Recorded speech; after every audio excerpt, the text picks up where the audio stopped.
All right. So ISC Derelicts of Daymar, summer 2022. Seems to me like another one of those just to pass the week shows, because still no cargo refactor, still no salvage stuff. So here we go. That's how I'm already a little skeptical about the excitement on this one. Our intentions at the Montreal team is always to add more gameplay to the universe. We wanted to do something that was a little bit different than the Reclaimer crash site. So when the players start up 318, the Daymar crash site is going to have 2 crash chips so that the player can explore. Whoa. The endeavor that we embarked ourselves when we were working on the Reclaimer was huge because of the size of the ship and how big it is. The team was looking to work on something that was a little bit smaller, easier to break up, and that we could do multiple crash sites with the size of team that we have. So we wanted to have two crash sites. First one was with the 600i, the second one was the MSR. After a couple of discussions, we thought that having 2 ships crashed at the same locations would allow us to have a bigger crash site, so there's more places to explore for the player. So when we bring this idea to merge the both of them, we would just decide to do that on Daymar because it was a sand planet, and we wanted to create this location in a different biome than what we did on the Reclaimer. The player will discover the 600i totally wrecked into a cave. When you get into that cave and you see how the 600i cockpit is hanging with a bunch of wires, it reminds me of a lot of the scene from Jurassic Park when the bus is broken up and it's hanging down the cliff. It's kind of wild. We want the player to feel how hard was the crash. The only thing is like they spent all this time connecting all these wires, but this section of the ship just doesn't look livable at all. The spaceship was impact. Or like vital to the. What I like about the MSR is that it's actually a little further away from the rest of the outpost. The ship crashed a little bit more like the Reclaimer. We're going to see the trail and the ship just kind of in the sand. I like that. So the player needs to go in and explore. The whole feeling of the MSR and the whole outpost is that it's been lived in, it's being used, it's been repurposed. Some people are there to salvage the ship, to take what parts are still good, to be able to resell it, or reuse them. And we create this kind of shooting range just to add some more gameplay opportunity for the player to just fool around and just having fun. That's kind of cool. Now we have created a piece for the 600i and the MSR, and we have a lot of settlement assets. So now we'll be able to create a lot of different kind of crash sites on other planets, other biomes. It was a good exercise to use the new Houdini tech we have. We'll be able in the future to do more content like that. Easier and quicker for the player. For the next Derelict crash, we're not sure yet which ship we're going to use. No more Derelicts. Like, these guys do really good work. Have them actually do something that is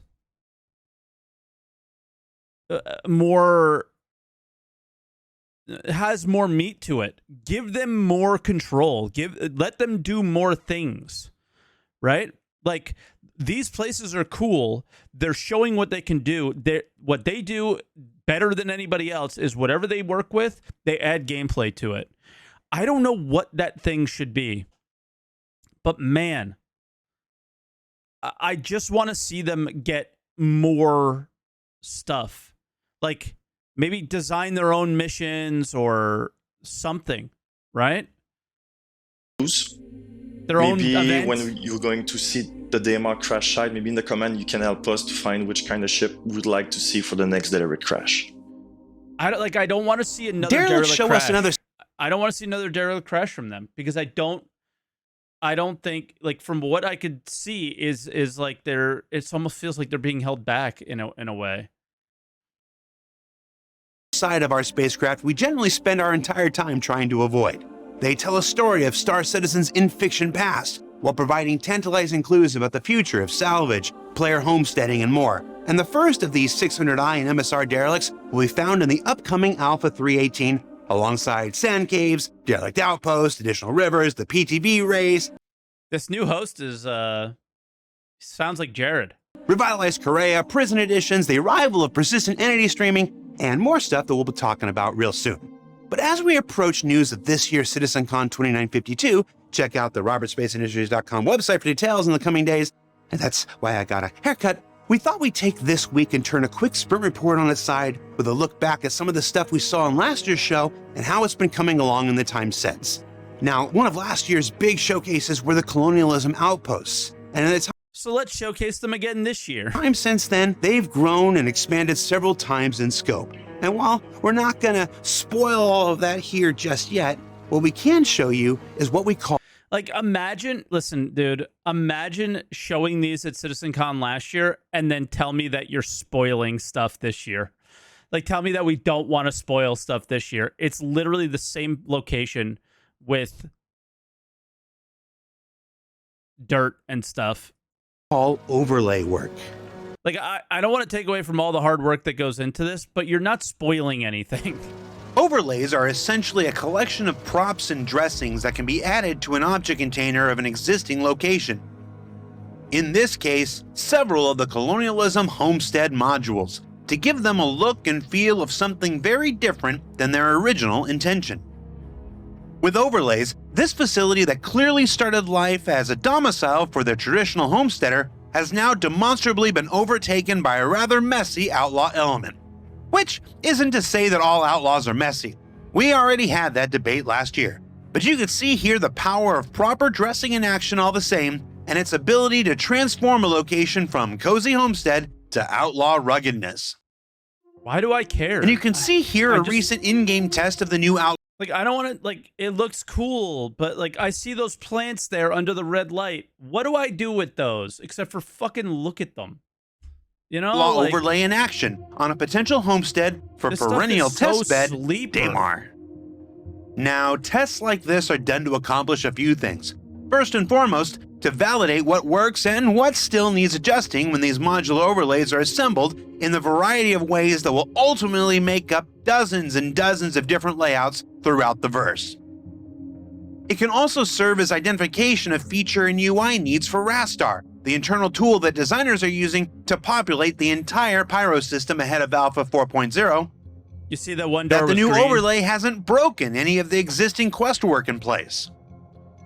That AI doesn't get stuck on a random box that wasn't there in the base module, and much, much more. Yeah, that's going to happen anyway. And as work progresses, the Outlaw Overlay will continue to be developed into smaller subsets, some generalized for use anywhere in the verse, and others specifically tailored to some of the many gangs found throughout the Pyro system. And before we wrap up, let's skip ahead and show you a few more areas without spoiling some of the quest context here. I'll just say, some of this stuff is dark.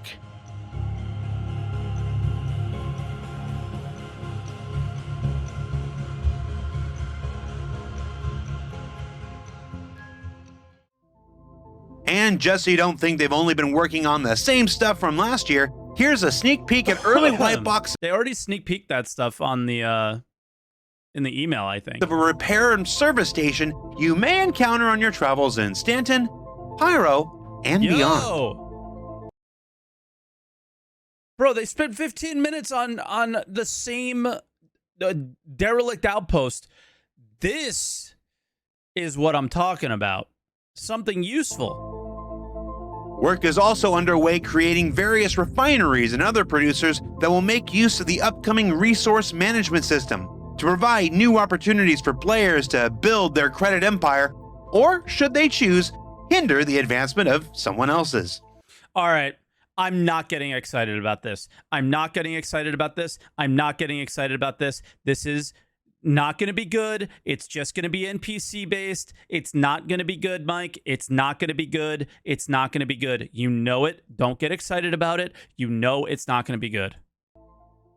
And finally, a quick look. Also, yeah, he said credit Empire, right? Because that's all that matters in this game is watching your credits go up and have nothing to do with them. Look at progress of the massive outlaw space stations that you'll be seeing more about later this year as our journey to 4.0 continues. I'm just not sure how much we can get away with showing ahead of CitizenCon. So if there's just a picture of me here, imagine me putting on clown makeup right now. Because it got saved for the big show.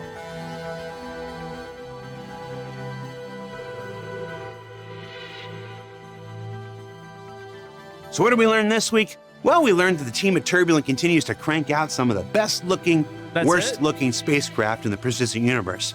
That as the Derelict library continues to expand, the opportunities for environmental storytelling increase, and for players to maybe write their own stories of Star Citizens in fiction past. And that we're just a few short weeks away from this year's CitizenCon event, where there'll be some stuff you're expecting. Do you guys mind if I go back to the refinery a little bit? I wanna just hear more, because I talked over it a little bit, and I just want to hear everything he says, if you don't mind. So you don't think they've only been working on the same stuff from last year? Here's a sneak peek at early white box of a repair and service station you may encounter on your travels in Stanton, Pyro, and beyond. I'm glad he said Pyro. Work is also underway creating various refineries and other producers that will make use of the upcoming resource management system to provide new opportunities for players to build their credit empire, or should they choose, hinder the advancement of someone else's. If these don't come with missions related to them, and it's not just a random refinery that we go to and use just like the current refineries, I think that's a huge miss. But I'm trying to maintain my excitement, and I think we've been talking a lot on the stream and on Discord about the fact that like your credit empire cannot be the driving force behind gameplay in Star Citizen. We've had a credit empire for a long time. You could just mine forever, cargo haul forever, bounty hunt forever, and just watch your credits go up, but eventually it becomes uninteresting, right? And finally, a quick look at progress of the massive... And that's it? Someone else's. Or it hinder someone else's. How would you hinder someone else's? Hinder the advancement of someone else's. How would you hinder the advancement of someone else's? That's the only other question I have, and I'm looking forward to finding out. Yeah. But we'll go to the end, and he's mentioning something about CitizenCon. Sorry for skipping back. Shouldn't figure out what that means. Now, keep an eye out on the RSI website for our own stories of Star Citizens in fiction past. And that we're just a few short weeks away from this year's CitizenCon event, where there'll be some stuff you're expecting, some stuff that maybe you're not, I imagine and that if I'm the host, some stuff you're not that you really probably should be. I'll let Spectrum figure out what that means. Now, keep an eye out on the RSI website for details when those drop. Okay. For Inside Star Citizen, I'm Jared Huckabee. We'll see you all here next week. All right. Listen, I just want to see Montreal do more stuff. Like, I guess the refinery stuff there is basically what I was looking for. More player-driven kind of content. Things that drive the player to do stuff. The locations are all really cool.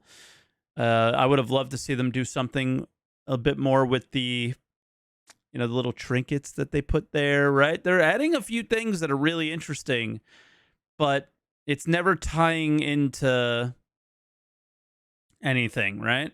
Montreal does all eye candy. They won't get us anywhere, in my opinion. Montreal, I can't disagree with you more, because Montreal did the derelict caterpillars. And while that was, a significant, work was visual stuff, they also did the jumping puzzles and these things, and they put these special loot boxes that are only at those and nowhere else, right? And the stuff that was in it is very unique compared to other loot boxes. So, like, as simple of a mission as that was, then they did another one where what was in the loot boxes was unique, right? So that's kind of what I'm talking about, is even though they do stuff that is very visually appealing in the forefront, there's little sneaky things that are very much video game-like, which is what nobody else has done at the studio yet, is add those little touches and add those things that are really valuable, that could be valuable to a player, right? Or, you know, eventually tie into some economic thing. I think one team that, besides Montreal, that did that somewhat well was Siege of Orison, right? There's a lot of problems with Siege of Orison, but when you kill one of the lieutenants, they had special armor that nobody else could have. That was a cool touch too, right? So there's things like that, but yeah. That's my thoughts on ISC. Is I'd love to see Montreal do more with the gameplay side of things and less with the Derelicts, like the visual stuff. And then, yeah, that refinery thing was interesting, but now I feel like that's going to be teased for the next year. And just like the Derelict, or just like the, you know, homestead outposts and things like that, they'll be teasing that stuff for the next year or two, and maybe we'll get it in our hands and maybe we won't. We shall see. But as always, leave a comment down below, because we're definitely putting this up on YouTube. And if you guys want to discuss anything like this, you could post in the YouTube comments if you want, but a better place for discussion is my Twitch channel, twitch.tv/SaltEMike, or my Discord, discord.gg/SaltEMike. So thanks for watching, and yeah, stop by and say hello.